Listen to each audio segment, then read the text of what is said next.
কোকৰাঝাৰত ট্ৰেইনৰ পৰা পৰি ডবকাৰ এজন যুৱকৰ মৃত্যু। মৃত যুৱকজন ডবকা চহৰৰ 10 নং ৱাৰ্ডৰ নুৰুদ্দিনৰ পুত্ৰ ফাতিৰ আলী। যুৱকজনে ট্ৰেইনেৰে মুম্বাইৰ পৰা ডবকাৰ নিজ গৃহাভিমুখে আহি আছিল।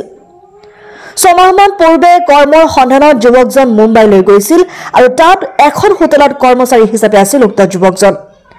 ইফালে যুৱকজনৰ অস্বাভাৱিক মৃত্যুক লৈ শোকত ভাগি পৰিছে এতিয়া পৰিয়ালৰ লোক। মৃতদেহটো আনিবলৈ ইতিমধ্যে পৰিয়ালৰ লোক কোকৰাঝাৰলৈ ৰাওনা হৈছে। পৰিয়ালৰ একমাত্ৰ উপাৰ্জনকাৰী যুৱকজনৰ মৃত্যুত এতিয়া দিশহাৰা হৈ পৰিছে পৰিয়ালটো।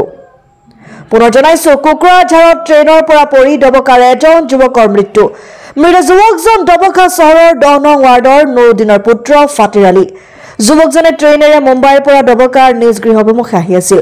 6 মাহমান পূৰ্বে কৰ্মৰ সন্ধানত যুৱকজন মুম্বাইলৈ গৈছিল আৰু তাত এখন হোটেলত কৰ্মচাৰী হিচাপে কৰ্মৰত আছিল। যুৱকজনৰ অস্বাভাৱিক মৃত্যুক লৈ শোকত ভাগি পৰিছে এতিয়া পৰিয়ালৰ লোক। মৃতদেহটো আনিবলৈ ইতিমধ্যে পৰিয়ালৰ লোক কোকৰাঝাৰলৈ ৰাওনা হৈছে।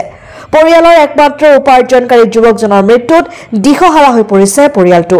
গাড়িতে উঠছে আজকে আইয়া নামতো মনে করে ট্রেনের থেকে পড়িয়া তারপর মোবাইল দুঃখ পাইয়া মাথা ধরে অ্যাক্সিডেন্ট মরে গেছে লাশ লগর মানুষে বেলা ট্রেনে গিয়া স্টেশন উগাইছে আর ট্রেন থেকে তারা নামছে স্টেশন উগাইছে না তার লাশ ফালাইছে তারা অন্য স্টেশন থাকিয়া তারা মানুষ গিয়া আসছে তখন বাড়িতে তারা ফোন করিয়া মোবাইল দিয়া তারা আমরা ফাটাইছে ফাটানি বাদে আমরা দেখিয়া আমার নাতি ফাতির আলী